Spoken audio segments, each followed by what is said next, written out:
Welcome back to Less Trauma Bond podcast, you guys. It is episode 10. Oh my gosh, we literally hit the double digits. I am so proud of us. Like we hit the double digits.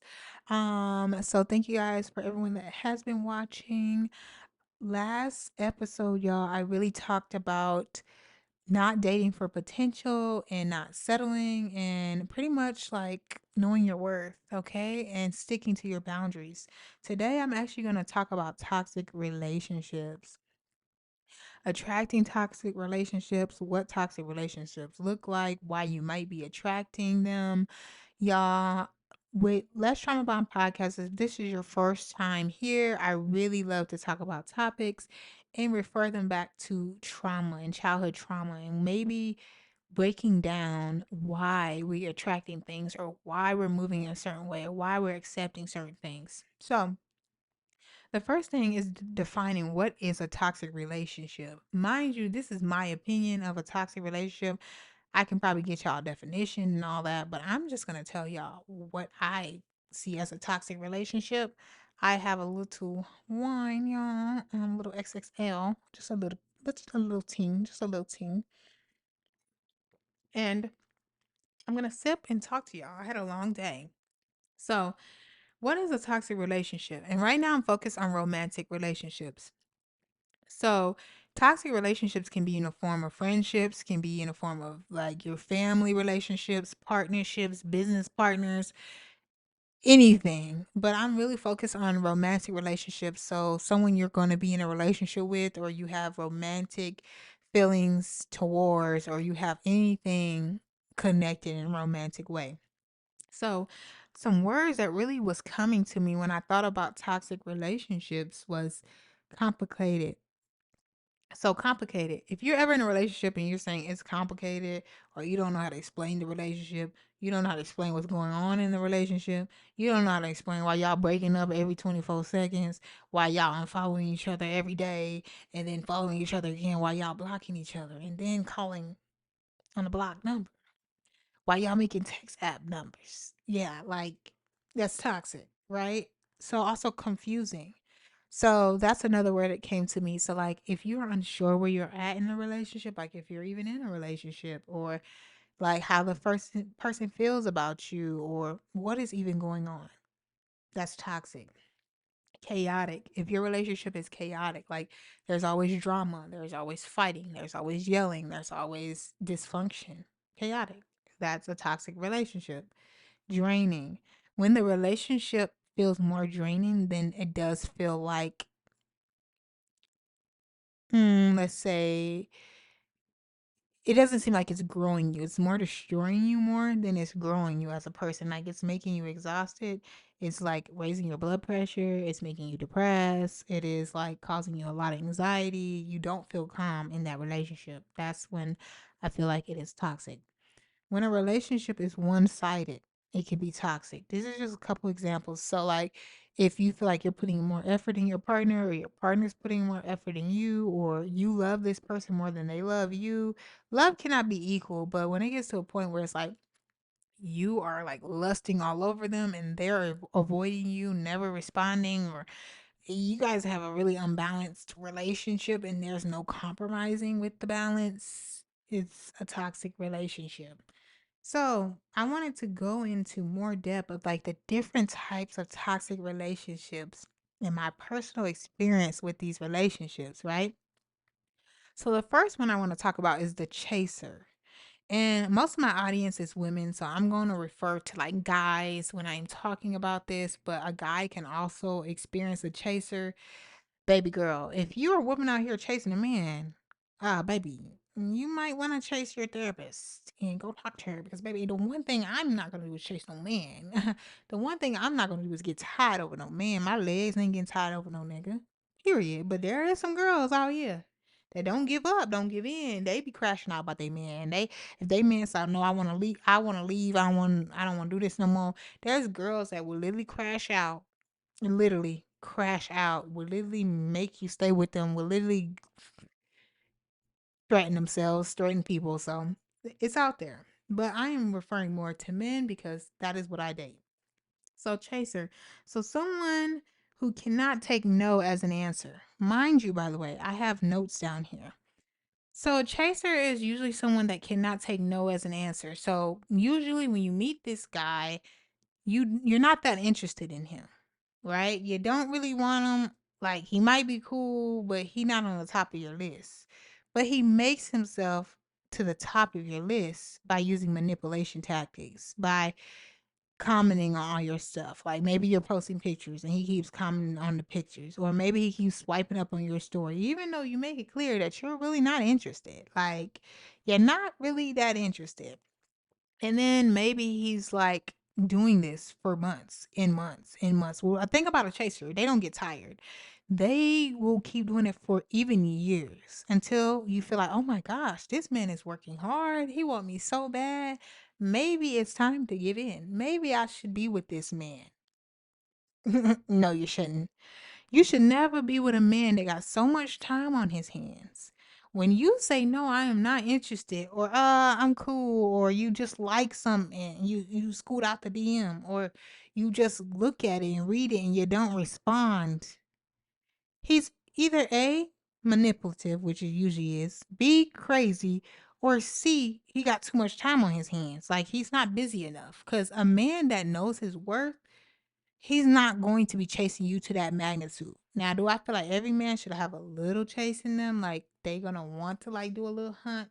Sure. But not to the aspect where you're not getting no play and you keep on going. Just know that relationship is about to be terrible. So also, first of all, a lot of times they do this out of wanting validation. So a lot of them chase so that they feel good about themselves. So when they finally get you, they're like, "Oh my gosh, I got her. Like I knew I could get her." Some of them is like trying to prove I can get her. Like, oh, she was acting like I couldn't get her, baby. I got her. And then when they get you, that's when they start switching up on you. Like the chase is like when they're very engaged, when they want to keep complimenting you, keep reaching out, when they want to buy you flowers, when they want to fly you out, when they want to take you to nice dinners. Oh, yeah, they're going to be on their best behavior to get you. And then when they get you, they're going to start slipping because the chase aspect is what they chase after, that feeling that, oh, I can do it. I can accomplish this. Also, with these chasers, when it comes to toxic, it's already toxic because they are manipulating you emotionally. So they're just trying to make themselves feel better about themselves. Because truthfully, someone that cares about you will literally leave you alone if you ask to be left alone. Maybe they might attempt, if you try to break it off, to be like, oh, let's just talk about it, or oh, no, I really love you. But once you gave them about 2 or 3 times, like, I don't want to be with you, they should leave you alone. If they really love you, they want you to move on and love somebody else. Now, the toxic thing about chasers is they do not want you to leave. So when you leave and you break it off with a chaser, then they now activate that chase mentality again, where they're hitting you up all the time, making fake numbers, calling you, maybe even showing up to where you work, where you live, sending you stuff. Literally, they don't give up. They start making fake Instagrams, fake TikToks, fake Snapchats. I've been there. They want to keep their eyes on you because now you become like their possession. Like, oh no, I worked so hard to get her. Like, she gonna always be mine. This is literally how some men think. And you can see this even I was watching a show. I was watching Love After Lockup, and one of the girls on there, I'm way behind, but she was pregnant with twins by this guy that was locked up after he got out of jail. And he's like, oh, it's cool. Like he had cheated on her. He's like, oh, it's cool. Like she stuck with me anyway because that can always be my baby mama. They feel like they could literally be possessive over you. Like, oh, baby, you're not going nowhere because now you're mine. So a chaser is not cute. And a lot of times when you don't love yourself, which we're going to talk about later, why we attract chasers or we attract toxic relationships, this is just level one. we think it's cute. Like, oh, he want me real, real bad. He cannot stop DMing me. He cannot stop calling me. He cannot stop leaving voicemails. Like, oh, he want me. Oh, I never had no man that wanted me this bad. Like, oh, he took me here. He did this. Like, it is not cute. You will find out very soon. It is crazy. He is not mentally stable. He just wants what he wants and he doesn't care about what you want. It's toxic. And then that's going to give you in that pull, that tug and pull runner slash chaser energy. And it's not good because you're going to be on an on time high when he's chasing you. Like, oh, yeah, this feels good. Then when he gets you again, you're going to go back to a low because he's not going to do the things he was doing to chase you. And then you're going to let it go. And then he's going to chase you again. It's going to be like this. So that's what causes toxic relationships with the chaser. Okay. Number two, the second type of relationship is that I'm not ready for a relationship. This is the second toxic type of relationship. And you're like, how is it a relationship if the person says they're not ready for a relationship? I'm trying to figure that out as well because these situationships are relationships. Like men literally just use it as a cover up to be like, I don't have to commit to you. I don't have to do every single thing you want me to do because if I say it's a relationship, then I have to commit to wanting to do everything you say or ask me to do. But if I say I'm not ready for a relationship, you're not going to expect relationship treatment. So when you start asking for too much, I'm going to say, oh, we're not in a relationship. We have to understand that situationships is a manipulation tactic. And the way that men will start a situationship of saying, oh, well, I just want you to know I'm not looking for nothing serious. I'm looking for something casual. And most women might go along with it because they might be in a season where they're not exactly ready to just jump in a relationship either. Maybe you just got out of a relationship. I've been there before. Um, where it's like, I just got out of a relationship. I ain't trying to be with you either. But then these type of people that not ready for a relationship always want to act like they in a relationship. Like they want to go on dates. They want to be affectionate. They want to hold hands. They want to pop out at functions. Like they want to be outside with you. And this is what I learned about them casual relationships. You should not be outside with your side nigga at all. Like, if this is casual, we gonna casually make it to the house and make it to the bedroom only. Baby, what is we outside for? Oh, why is you here? But these men want all the benefits of a relationship. Like these men will text you all the time, call you, show up to your birthday. Y'all been there, show up to your birthday, go to weddings with you. And they don't want to be in a relationship. And it's not because they don't, there's a couple things. Most of the time they don't want to be in a relationship with you. They already put you in a slot. Like, okay, you are the placeholder. And once I accomplish maybe my dream girl or my goal or whatever to get my dream girl, then I will drop my placeholder. But a guy needs a placeholder in the meantime. So he's already categorizing you.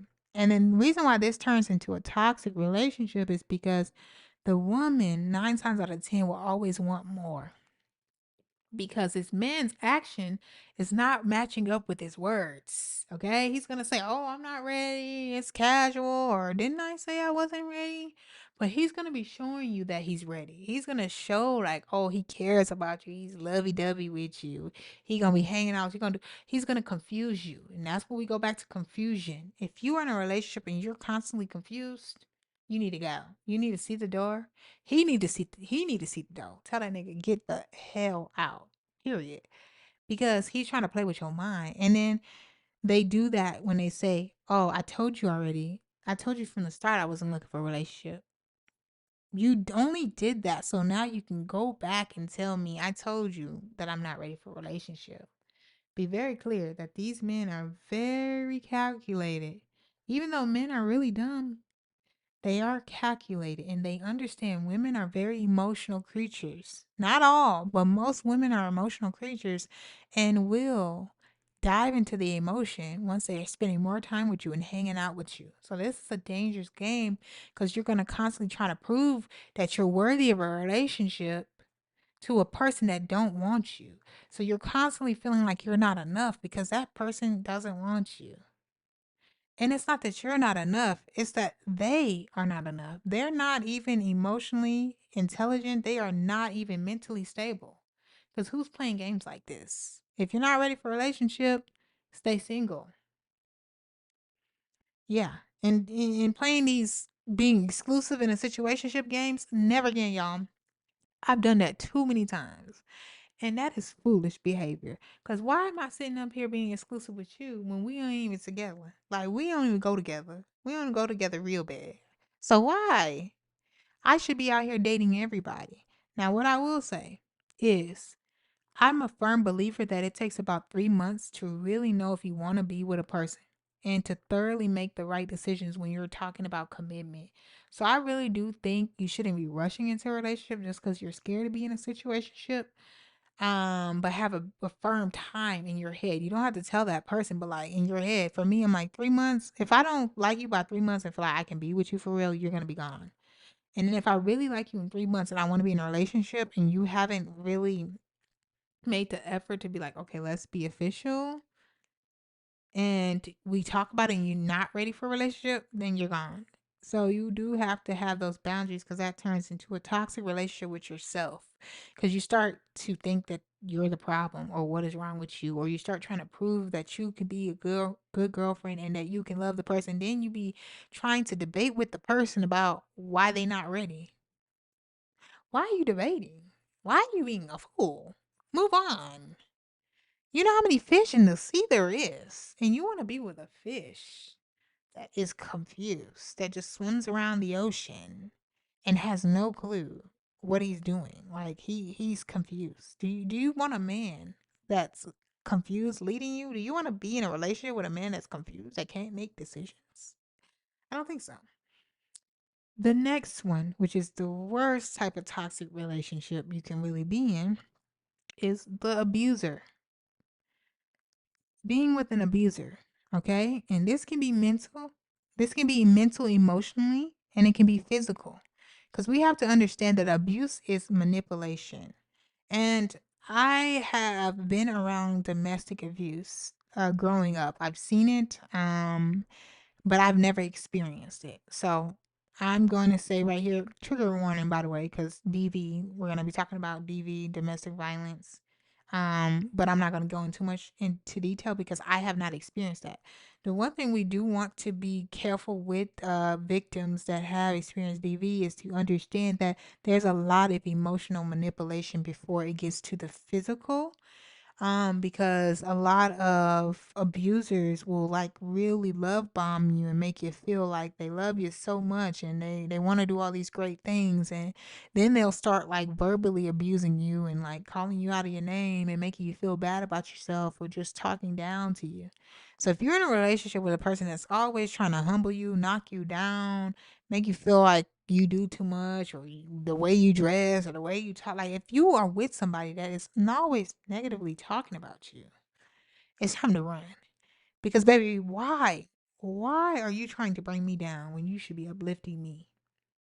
Okay, so a lot of these relationships start off real lovey-dovey. They doing everything in like the first few weeks. They doing everything in the first month. And honestly, that's a red flag to me. If a man is just so much in love with you and just doing all this and don't tell me you love me. Do not tell me you love me before 3 months. Do not. Do not, babes, because I am gonna be concerned. I'm gonna be concerned, like, and it's okay to feel love fast, but even to verbally say it takes time.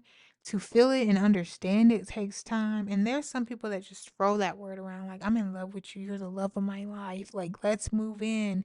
Let's have kids. Like, baby, I only known you for 20 seconds. Nigga, what is you talking about?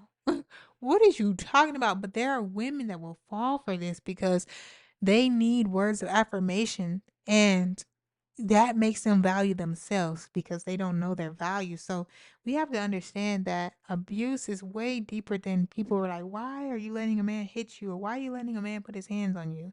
It is not that simple. It is a whole psychological thing. And that's why we have to give grace, right? So we have to understand that It usually starts off mental and emotional abuse. It makes you feel like you can't do no better. And baby, you can always do better. Don't you feel like when you leave a job, you always get better? Like better pay at least. Like it might not always be the better environment, but you get better pay, you might get better opportunities. Don't you feel like when you go and you had a car for a few years and it's time for a new car, isn't the new car always better? And I know people be like, "Oh, the grass is not always greener on the other side, blah blah blah blah blah."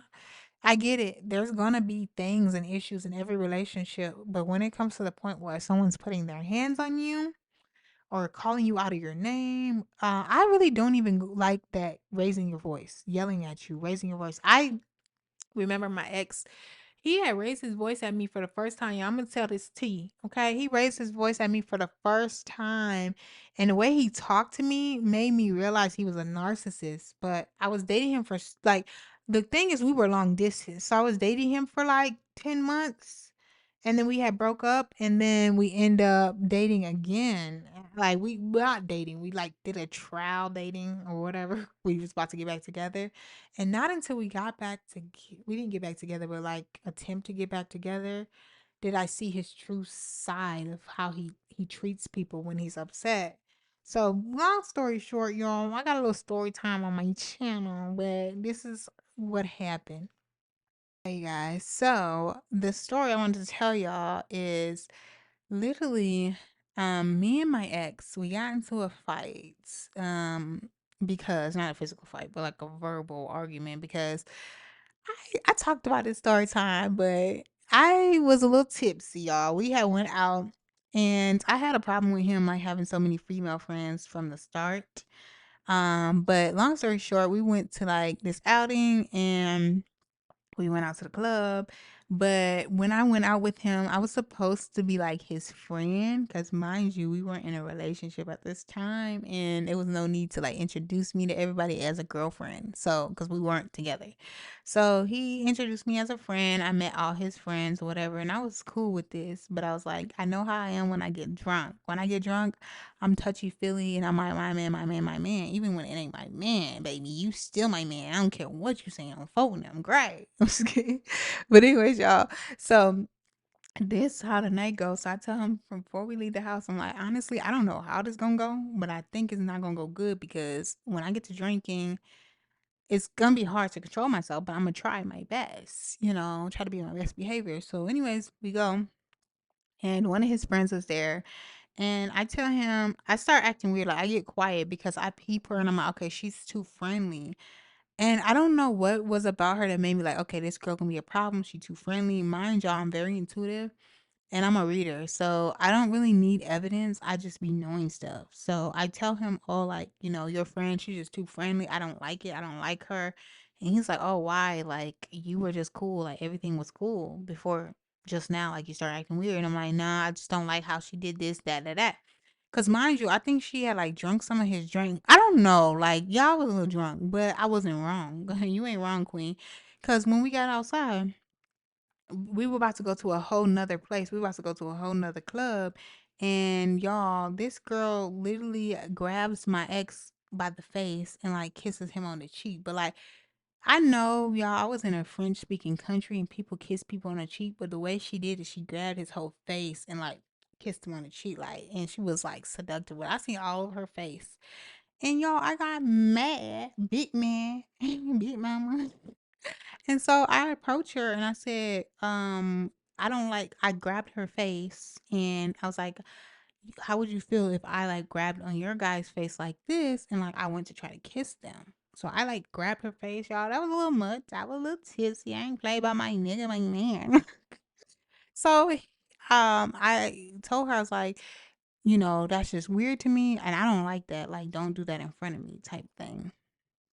And honestly, she was like, "Oh, like she didn't know English that well, and she was drunk." She's like, "Oh no, no, no, no, that's just because she took a second. Like she thought I was gonna kiss. Like she thought I was trying to kiss her, so she tried to kiss me. This is a whole story. Y'all can watch the story." But she's like, "Oh no, no, no, that's just my friend. That's just my friend." And it started a whole problem because she went around telling his family about it. And they started questioning him about me, and then he started yelling at me, y'all. The next morning, like, oh, mind y'all, that night I was going off on the phone, like, oh, I was about to put them paws on her, da da da da da. The thing is, when I get drunk, I turn into my father, like, baby, I'm going in for the kill, like, baby, best believe you lucky. I just grab your face and try to give you an example. Because if it was about 10 more seconds, I might not be as good of a reaction, you know? So after he was like, he told us we need to go home. And he was just like raising his voice, like, I hate people that do stuff like that. I hate people you thought that. Like, he started making me feel bad. Like, what I did was wrong. Like, I was so wrong, and my mindset around it was so wrong. And I'm like, I wasn't wrong, though. She was friendly. And then when she went to kiss you on your face, and grab all over your chin, and even you look surprised. You didn't approach the situation. So the way he was talking to me, I'm like, I hate people that do that. You just feel entitled and da da da da. And he was like screaming at me, and like the way he was looking at me, I was like, I never seen this side of him, and it made me kind of want to cry in a way, and made me want to run. And so I had to think about like, he was getting me back into my trauma days, and we can talk about that in later in this podcast. But that's just an example. Like, I seen that he was trying to emotionally manipulate me to make me feel like he wasn't wrong and I was just wrong. Like, the girl shouldn't have been grabbing your face like that and kiss you on the cheek like that. Now I seen French little cheek kisses, and it's like cutesy, you know. But she grabbed on your face like, no, this my nigga. Like, I know how it is because I be grabbing on niggas' face like that. So, baby, it triggered me.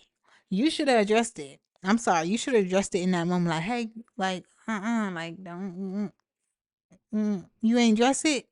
I had about 5 seconds. I gave about 5, 10 seconds for you to address. I got quiet. Oh, by the way, she asked for some of my drink, and he said, "Oh, you gotta ask her." Like, he told her, like, she gotta ask me. Like, that's what triggered me. Like, nigga, not only you not telling her not to do that, but you also asking me if I could give her some of my drink. Are you dumb? Anyway, y'all. So that was a red flag to me because the verbal, they will literally make you feel like you're wrong and they're right, and like make you apologize when they do something wrong. I swear they literally will flip it on you like, oh, you were overreacting, oh, you did this, and blah, blah. They will never take accountability. And he had done something like this before when I had went there, and he answered a call very weird, and I'm like, that was weird. The thing about me, is I had to learn that I don't be wrong, y'all. My intuition is too strong. I am psychic. Like, I know people feel weird about it, but I just be knowing stuff before it happens, and I don't know how to explain it. So when she started, he was like, "Oh, she wasn't acting friendly before you said that." Baby, I seen it coming. I see the future like Raven, baby. I seen it coming. I didn't have to have reasons. I'm the reason. I like what's the reason? Okay, anyway. So just remember that like abuse can really start off, not saying he was abusive, but he was emotionally manipulative. And that is a sign that you don't know like down the line how that person's gonna be. Not saying that person's like that, because I've never seen him put his hands on nobody. He never ever tried to do that with me or anything. But I'm just saying we have to really pay attention to emotional abuse, mental abuse, and stuff like that, because it always starts off like that, and then it gets gradually worse. Like, especially if a man start calling you the B word. I ain't never had that, but if a man start calling you the B word all type of aggressively and saying this did dogging you down, even when women do that, like, that's a problem. If you gotta talk to your man like that, you're in a toxic relationship. Leave that man alone. That man need to leave you alone. Y'all need to leave each other alone, because ain't no way y'all should be going in on each other like that. So, anyways, final section, y'all, is why do you attract toxic relationships? Because, y'all, my longest toxic relationship was 3.5 years. Yes, I was psychotic. It was an on and off relationship. If you're in any on and off relationship, you're in a toxic relationship. You shouldn't be breaking up every 5 seconds, getting back together every 5 seconds, confused on what y'all got going on. Because I feel like confusion is not of God. If you are confused, you're not supposed to be doing it. If you feel it in your heart and you're passionate about something or somebody, then you're supposed to be doing it. But if you keep feeling like, oh, should I be with this person? Should I not? You know damn well you ain't supposed to be with that person. You know, you got all the signs, all the red flags. You done went to Six Flags, seen all the red flags, and you keep riding them. So you need to understand that you already got your answer, but you're being naive. By the way, y'all, if y'all see a little spot, I spilled a little wine. Anyways, this is some of the reasons why. By the way, y'all, I was in that 3.5 year. It was a situationship, y'all, and it was like I would leave him, and then he would chase me, and then I'll get back with him, and then I'll leave him. He will chase me. He'll blow my phone down. He'll make text act numbers. He would make fake Instagram pages, all types of stuff, just to waste my time. Not because he really liked me, but he liked how it made him feel.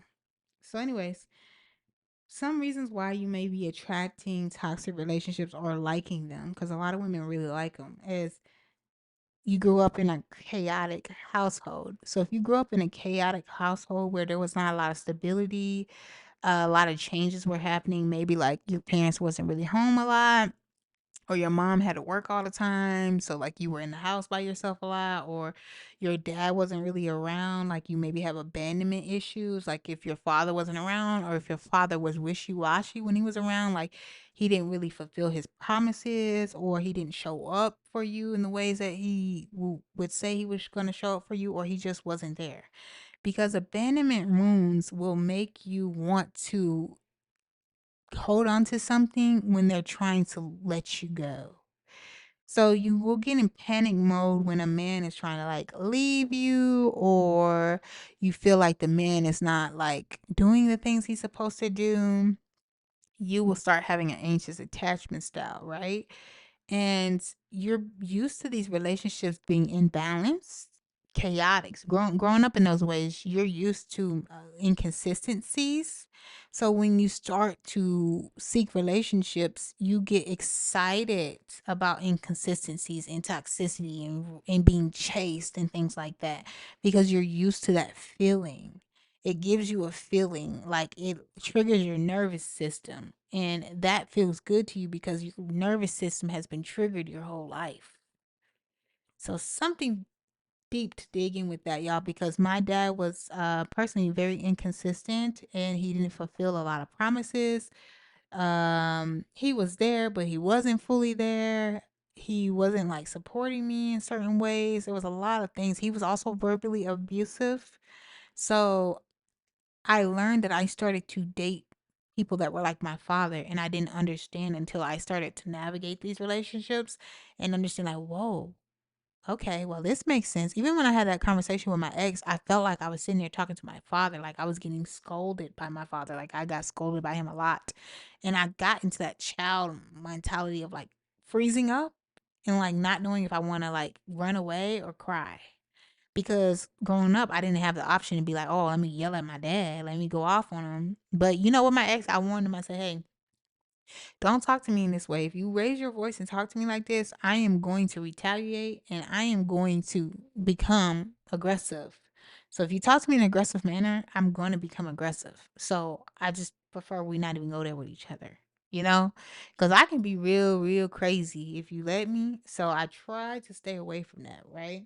So just understanding your childhood, or if you didn't get enough love, then you seek love sometimes from the wrong areas, or you're almost afraid to be alone because of your abandonment issues. Like you want to hold on to your partner.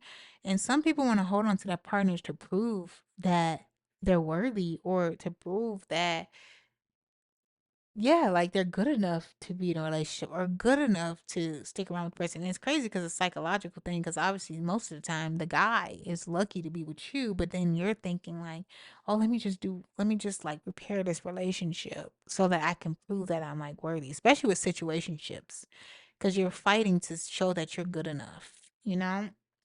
Also, this goes into lack of self-worth. So you don't really even know what you're worth. Like you might feel like you're not going to find no one better, or oh, this man did all these things in the beginning. He bought me this, he took me there, he flew me there. I've been there. So you start feeling like, oh, like I'm not going to find it again. And when you start thinking I'm not going to find that again, or I'm not going to find better, that means you don't know your self-worth. You don't think you're worthy of all nice things, love, care, understanding, thoughtfulness, calmness. That's what you need to see: calmness, serenity, peace. And that's why a lot of times people play around with like, oh, she need to be your peace, he need to be your peace. But no, this is real life. This is not a joke, this is not a skit. Why are you with people that's literally making you have emotional breakdowns every week and wanting to make you like off yourself? Like, or they're threatening to off themselves. By the way, if you know, trigger warning. Um, if people are threatening to off themselves in relationships, that's very toxic. You need to let it go. Because 9 times out of 10, either some of them are manipulating you to make you stay, or some of them are downright really crazy, right? And if they threaten to off themselves about you, just know that if they don't care about their life, they're also not going to care about your life. You have to really stay clear of those type of people because those type of people will off you and then off themselves. And it's been seen a lot of time. I know that was heavy, but I feel like I had to say that. Like, if anybody you dated threatens to off themselves, leave them where they're at. I know you're gonna be scared. You're gonna want to be there for them. No, that is the whole plot. Just leave them. Go somewhere where they can't find you. Disappear. Disappear. Literally, like magic. Change your number. You might have to change your location if they're crazy. Like, you might have to move. But I'm just putting that out there, y'all. Also, it can be from the reason why you might be attracted to a toxic relationship could be from a lack of boundaries. So like you don't really have boundaries when you're dating. Like you see red flags right away and you start making exceptions, or like they start doing things in the beginning like calling you out of your name. Doing things where they emotionally manipulate you, or like lying a lot, or like not being consistent with showing up for you. Because mind you, toxic can be something small, not something so big, but they just keep saying they're gonna do something and they don't do it every single time. And you keep letting it slide. You don't have boundaries, and that's also self-worth. You don't feel worthy. So those are some things to really think about and understand that you deserve calm love. You deserve love that's peaceful. You deserve love that is going to help you grow. So, y'all, I did write a poem. Hold on, y'all. I'm going to have to put my little glasses on for this. I ain't going to lie because I can't tell if my camera be overheating. And it's overheating. Wow. Don't ever get a Sony, okay? This thing literally overheats every 5 seconds. But y'all, I want to end off the podcast here with a poem that I just wrote about a couple weeks ago. And I want to leave this message off to you guys about worthiness and just knowing that you are worthy. So in this season, just start choosing yourself.